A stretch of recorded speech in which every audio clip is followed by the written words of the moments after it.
इस बार का संडे तो लगा ही नहीं कि संडे है, क्योंकि इस बार मम्मी पापा घर पे नहीं थे और हम सबके पास हो गए थे बहुत सारे काम। तो सबने अपने अपने काम बांट लिए थे, कोई धो रहा था कपड़े तो कोई देख रहा था दुकान, और मैं लग गई थी सबके लिए खाना बनाने में। उतने देर में बाबू के पापा लेके आ गए थे नीचे बाबू को नहला करके।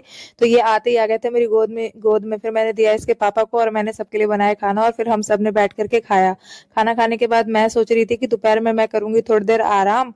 पर तभी मुझे याद आया कि ऊपर मेरे देवर ने कपड़े धो करके सुखाए थे। तो मैं जब ऊपर गई तो मैंने देखा पूरे छत पे कपड़े कपड़े ही हो रखे थे, और रूम में भी पूरे कपड़े कपड़े हो रखे थे। तो फिर मैं उसके बाद में सारे कपड़ों को तह लगाने लग गई, और फिर मैं अफसोस करने लग गई कि कहाँ मैं सोच रही थी कि मैं आराम कर पाऊंगी दोपहर में। पर फिर मैंने देखा कि जब कपड़े इतने सारे हो रखे थे तो मैं फटाफट तय कर ही रही थी। मैं तो सारे कपड़े को लेकर के फोल्ड कर रही थी और तय कर रही थी, तभी आ गया था मेरा बाबू वहां पे। और बाबू को पता नहीं कहाँ से पता चल जाता है कि मम्मी कहाँ पे है, मम्मी के पास जाना है, तो ये तो आ गया था मेरे पास।